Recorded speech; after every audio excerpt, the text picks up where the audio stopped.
Hi everyone, exam medicine channel में आप सभी का स्वागत है। इस वीडियो में हम बात करेंगे भारत से जुड़े हुए कुछ महत्वपूर्ण टॉपिक को लेकर, जो कि आपके केवीएस जेएससी एग्ज़ाम और कंबाइंड टेक्निकल सर्विस एग्ज़ाम में भी जहां जीके आने वाली है, वहां के लिए आप इस वीडियो को देख सकते हैं। उसके लिए ये बहुत यूज़फुल वीडियो होगी। चलिए हम रिवीजन करते हैं अपना। देखिए, पहला है कि देश में पहला लौह इस्पात कारखाना 1874 में ईस्वी में जो है कुल्टी कहाँ पड़ता है? पश्चिम बंगाल में बंगाल आयरन वर्क्स के रूप में स्थापित किया गया था। नेक्स्ट देखते हैं, बड़े पैमाने पर पहला लौह इस्पात कारखाना जो है TISCO की स्थापना जो है 1907 में जमशेदजी टाटा द्वारा साकची झारखंड में स्वर्ण रेखा नदी की घाटी में किया गया था। आगे बढ़ते हैं, भिलाई इस्पात संयंत्र की स्थापना 1955 ईस्वी में तत्कालीन मध्य प्रदेश वर्तमान में छत्तीसगढ़ के भिलाई में दुर्ग जिला में पूर्व सोवियत संघ की सहायता से किया गया था। याद रखेंगे, जो भिलाई इस्पात है वो पूर्व सोवियत संघ की जो है हेल्प से मदद से करी गई थी स्थापना। आगे बढ़ते हैं, हिंदुस्तान स्टील लिमिटेड राउरकेला ओडिशा की स्थापना 1959 में पश्चिम जर्मनी की सहयोग से किया गया था। ध्यान रखेंगे किसके सहयोग से, कहाँ पर प्लांट को स्थापित किया गया है। आगे देखिए, हिंदुस्तान स्टील लिमिटेड दुर्गापुर पश्चिम बंगाल में है, की स्थापना जो है 1956 में ब्रिटेन की सहायता से की गई थी। अगला बढ़ते हैं आगे। देखिए, भिलाई दुर्ग तथा राउरकेला कारखाना की स्थापना द्वितीय पंचवर्षीय योजना काल में, द्वितीय पंचवर्षीय योजना कब से कब थी? तो 1956 से 1961 में हुई थी। आपने पढ़ा होगा पंचवर्षीय योजनाओं को, उसी में है ये।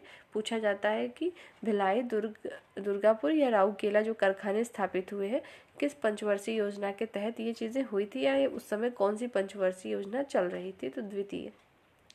आगे बढ़ते हैं, बोकारो स्टील प्लांट की स्थापना 1964 ईस्वी में तत्कालीन बिहार अब झारखंड है के बोकारो में पूर्व सोवियत संघ की सहायता से तृतीय पंचवर्षीय योजना में करी गई थी। मतलब जो बोकारो स्टील प्लांट है वो तृतीय पंचवर्षीय योजना के समय में की गई थी। तो आपको याद रखना है कि द्वितीय जो पंचवर्षीय योजना थी उसमें भिलाई दुर्गापुर और राउरकेला कारखाना स्थापित हुए थे। बोकारो जो है तृतीय पंचवर्षीय योजना के समय में स्थापित हुआ था। आगे बढ़ते हैं, भारत में सूती वस्त्र उद्योग का पहला कारखाना 1818 में फोर्ट ग्लास्टर कहाँ है? तो कोलकाता में खुला। आगे देखिए, steel authority of India SAIL की स्थापना 24 जनवरी 1973 में की गई थी।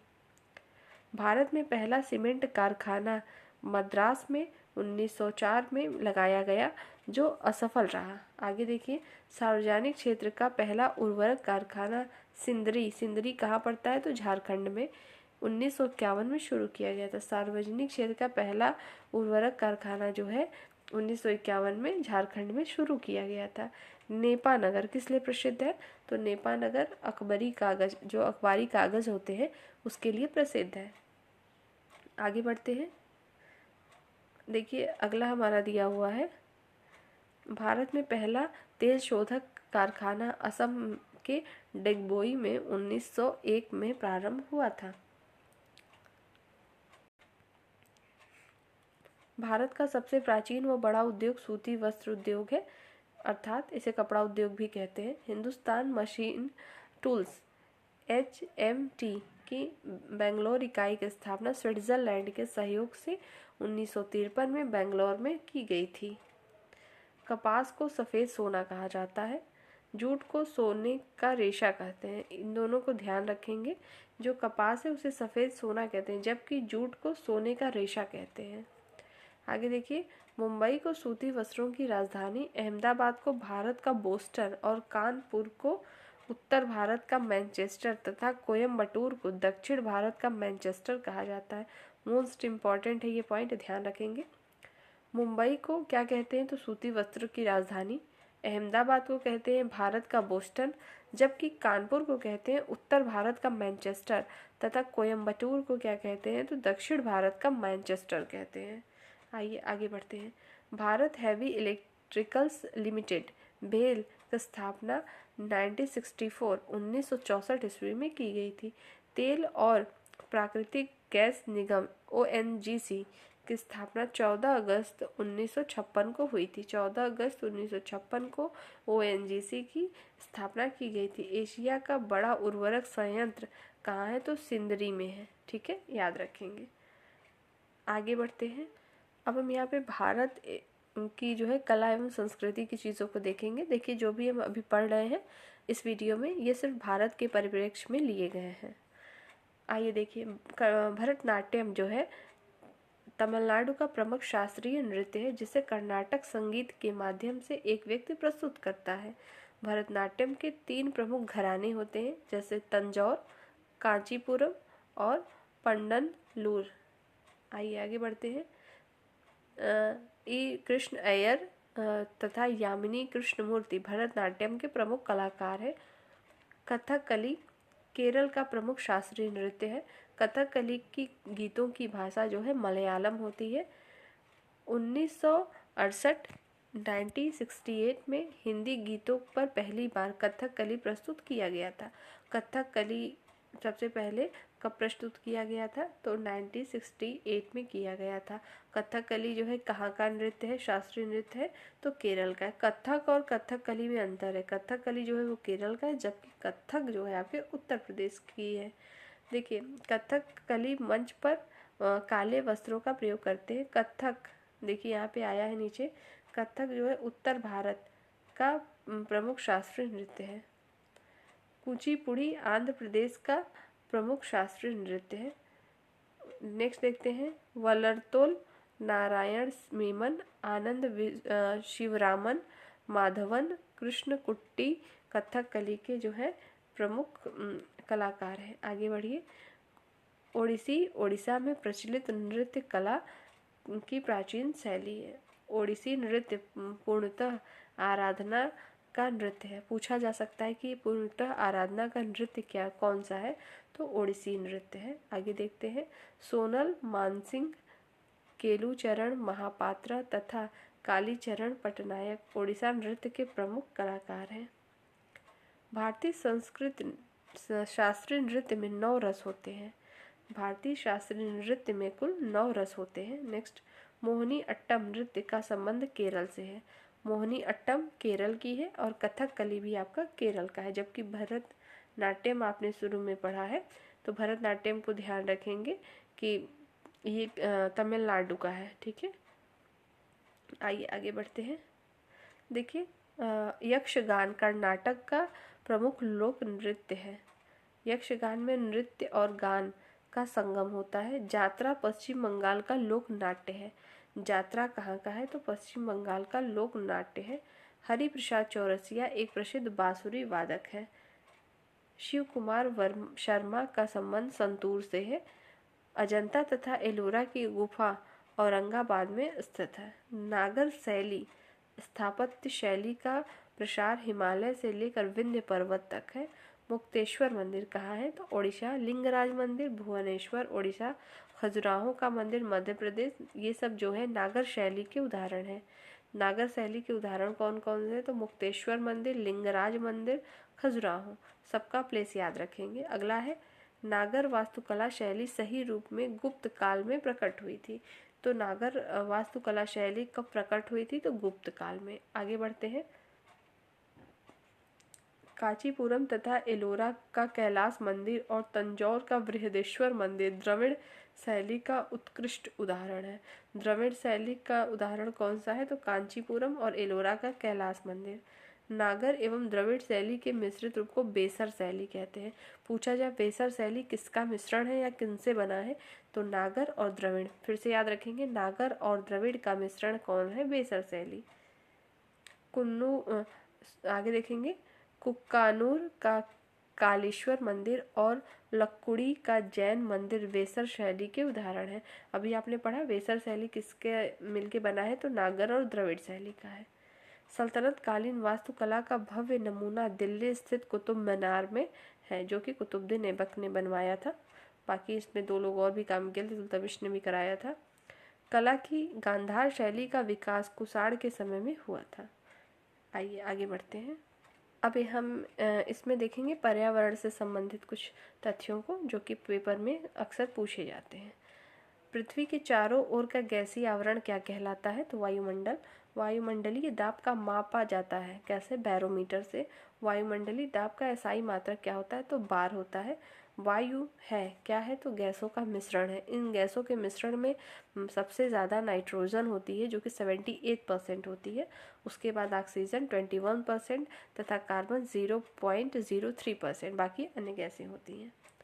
आइए आगे बढ़ते हैं। वायुमंडल में विद्यमान अक्रिय गैस कौन सी है? तो आर्गन है। भारत की जलवायु उष्णकटिबंधीय मानसूनी जलवायु है। भारत की जलवायु कैसी है? उष्णकटिबंधीय मानसूनी जलवायु। वातावरण तथा जीवमंडल के बीच का संबंध क्या कहलाता है? तो पारिस्थितिकी कहलाता है। वातावरण और जीवमंडल के बीच का संबंध पारिस्थितिकी कहलाता है। आगे बढ़ते हैं। वायुमंडल की सबसे निचली परत कौन सी है? तो क्षोभमंडल। आपने पढ़ा होगा कि कई लेयर होते हैं, तो पहला आपका क्षोभ मंडल होता है, ठीक है। उसके ऊपर जब आप जाते हैं तो समताप मंडल होता है, मध्य मंडल, उसके बाद होता है आपका आयन मंडल, फिर बहिर्मंडल होते हैं। समताप मंडल में ही वायुयान और ये सब चीज़ें उड़ाई जाती हैं, चलती हैं। आइए आगे बढ़ते हैं। वायुमंडल की सबसे ऊपरी परत बहिर्मंडल होती है। क्षोभ मंडल की मोटाई कितनी है? तो ग्रीष्म ऋतु में इसकी मोटाई में वृद्धि हो जाती है क्षोभ मंडल में। देखिए सबसे बाहर से याद रखेंगे बहिर्मंडल तो याद रहेगा, ठीक है। देखिए आगे। क्षोभ मंडल में प्रति 165 मीटर तथा 1 किलोमीटर की ऊंचाई पर जाने पर ताप क्या होता है? तो ताप घटता है। कितना घटता है? तो 1 डिग्री सेल्सियस तथा 6.4 डिग्री सेल्सियस। मौसमी घटनाएं कहाँ घटित होती हैं? तो क्षोभ मंडल में। इसी कारण से समताप मंडल में वायुयान को उड़ाया जाता है, ना कि क्षोभ मंडल में। उल्का से संबंधित घटनाएं होती हैं तो मध्य मंडल में। वायुयान उड़ाए जाते हैं समताप मंडल में, क्योंकि यहाँ का जो है मौसम साफ होता है। रेडियो तथा संचार संबंधित है तो आयन मंडल से। नाम से ही स्पष्ट है, आयन मंडल में जो सैटेलाइट्स और ये सारी चीज़ें होती हैं तो दूरसंचार से संबंधित है। आइए देखते हैं। ग्रीन हाउस गैस अक्सर पूछा जाता है एग्जाम में। ग्रीन हाउस गैसें कौन कौन सी हैं? तो कार्बन डाइऑक्साइड आपका CO2, CFC, CH4 और NO2 याद रखेंगे। आगे बढ़ते हैं। वायु में जल की उपस्थिति कहलाती है तो आर्द्रता कहलाती है। वायुमंडल की आर्द्रता मापक यंत्र क्या है? तो हाइग्रोमीटर। ध्यान रखेंगे आर्द्रता के लिए हाइग्रोमीटर यूज होता है, हाइड्रोमीटर से कंफ्यूजन में ना आए। आगे देखिए। भूमंडल के कितने भाग पर जल है? तो भूमंडल के 71% पर जल है। वायुमंडल में जलवाष्प की मात्रा कितनी है? तो 0 से 4%। जीवमंडल पर ऊर्जा का मूल स्रोत क्या है? तो सूर्य है। सौर विकिरण का पृथ्वी पर पहुंचता है, मतलब सौर जो है सौर विकिरण पे कब पहुंचता है आपको बताना है। आगे बढ़ते हैं। जीवमंडल पर ऊर्जा का मूल स्रोत सूर्य है। सौर विकिरण का पृथ्वी पर पहुंचता है तो 51%। संवहनीय वर्षा होती है विषुवतीय क्षेत्रों में। अधिकतम वर्षा होती है, अधिकतम वर्षा कहाँ होती है? तो विषुवतीय क्षेत्रों में होती है। पछुआ हवाओं के कारण क्या होता है? तो चक्रवाती वर्षा होती है। न्यूनतम वर्षा होती है ध्रुवीय क्षेत्रों पर। पछुआ हवा कहलाती है तो गरजता चालिसा। आगे बढ़ते हैं। फेरल का नियम किससे संबंधित है? तो पवनों की दिशा से संबंधित है। महासागरों की औसत गहराई कितनी होती है? तो 4000 मीटर होती है। समुद्री जल की औसत लवणता कितनी होती है? तो 35% होती है। समुद्र जल में पाया जाता है सोडियम क्लोराइड पाया जाता है।